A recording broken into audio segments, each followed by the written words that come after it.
Hello बच्चों, कल मैंने आपको पाठ्य पुस्तक आरोह में पाठ 3 गद्य खंड में पढ़ाया था। उसी का शेष भाग पढ़ाने जा रही हूँ। आर्थिक अभाव के कारण बहुत दिनों तक हमें अलग अलग समस्याओं से जूझना पड़ा। एक उदाहरण देता हूँ। मूल उपन्यास में अपू और दुर्गा के भूलो नामक पालतू कुत्ते का उल्लेख है। गाँव से ही हमने एक कुत्ता प्राप्त किया और वह भी हमसे ठीक बर्ताव करने लगा। फिल्म में एक दृश्य ऐसा है। अपू की माँ सर्वजया अपू को भात खिला रही है। भूलो कुत्ता दरवाजे के सामने आंगन में बैठकर अपू का भात खाना देख रहा था। अपू के हाथ में छोटे तीर कमान है। खाने में उसका पूरा ध्यान नहीं। वह माँ की ओर पीट करके बैठा हुआ है। वह तीर कमान खेलने के लिए उतावला है।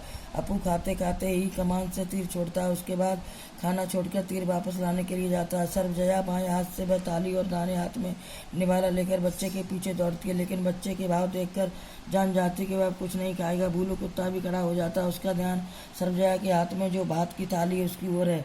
इसके बाद वाले शॉट में हमें ऐसा दिखाना था कि सर्वजया थाली में बचा भात एक गमले में डाल देती है और भूलो वह भात खाता है। लेकिन यह शॉट हम उस दिन नहीं ले सके क्योंकि सूरज की रोशनी खत्म हुई थी और उसी के साथ हमारे पास जो पैसे थे वो भी खत्म हुए। 6 महीने बाद फिर से पैसे इकट्ठे होने पर फिर बोडाल गांव में उस सीन का बाकी अंश चित्रित करने के लिए गए, लेकिन वहां जाने पर समाचार मिला कि भूलो कुत्ता अब इस दुनिया में नहीं है। अब क्या होगा? खबर मिली कि भूलो जैसा दिखने वाला एक कुत्ता और गाँव में अब लाव पकड़ के उस कुत्ते को।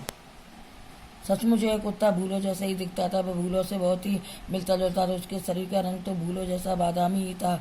उसकी दुम का छोर भी भूले की दुम की तरह छोर जैसा ही सफ़ेद था। आखिर यह फेंका हुआ भात उसने खाया और हमारे उस दृश्य की शूटिंग पूरी फिल्म देखते समय यह बात किसी के भी ध्यान में नहीं आती कि एक ही सीन में हमने भूलो की भूमिका में 2 अलग अलग कुत्तों से काम लिया और सिर्फ कुत्ते के संदर्भ में ही नहीं, आदमी के संदर्भ से भी ऐसी समस्या से पतिर पांचाली की शूटिंग के दौरान उलझना पड़ा था। श्रीनिवास नामक घूमते मिठाई वाले से मिठाई खरीदने के लिए अपू और दुर्गा के पास पैसे नहीं हैं। वे तो मिठाई खरीद नहीं सकते, इसलिए अपू और दुर्गा उस मिठाई वाले के पीछे पीछे मुखर्जी के घर के पास जाते। मुखर्जी अमीर आदमी है, वे तो मिठाई जरूर खरीदेंगे और उनका मिठाई खरीदना देखने में ही अपू और दुर्गा की खुशी है।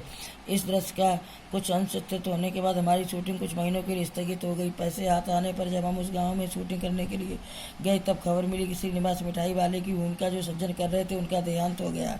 अब पहले वाले श्रीनिवास का मिलता जुलता दूसरा आदमी कहाँ से मिलेगा? आखिर श्रीनिवास की भूमिका के लिए हमें जो सज्जन मिले उनका चेहरा पहले वाले श्रीनिवास से मिलता जुलता नहीं था, लेकिन शरीर से वे पहले श्रीनिवास जैसे ही थे। उन्हीं पर हमने दृश्य का बाकी अंश चित्रित किया।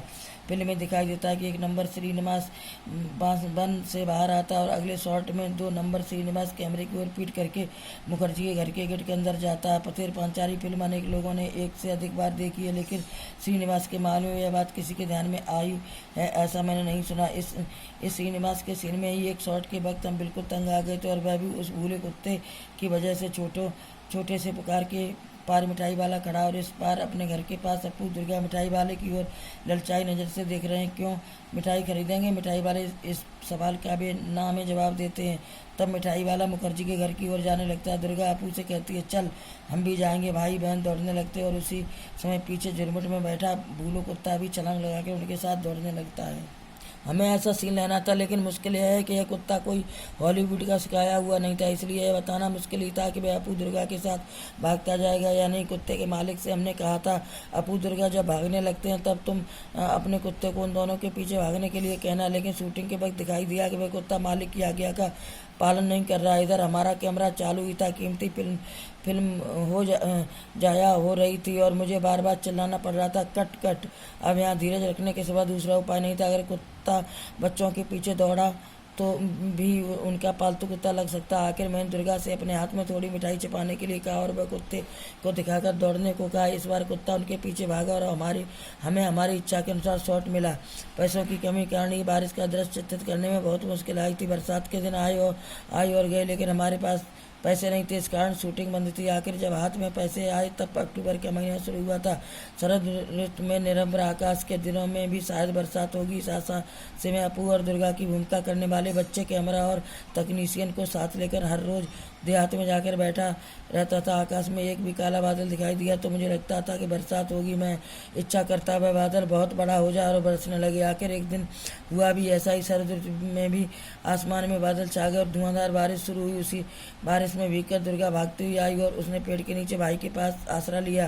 भाई बहन एक दूसरे चिपक कर बैठे। दुर्गा कहने लगी, नेबूर पाता करमचा, हे वृष्टि घरे जा। बरसात ठंड।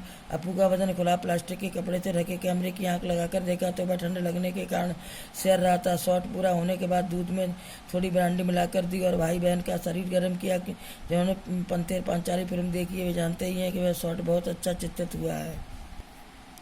शूटिंग की दृष्टि से गोपाल ग्राम की तुलना में बोडोडाल गांव हमें अधिक उपयुक्त लगा। अपू दुर्गा का घर, अपू का स्कूल, गांव के मैदान, खेल पुकुर, आम के पेड़, बांस की झुरमुट, ये सभी बातें बोडाल गांव में और आसपास हमें मिली।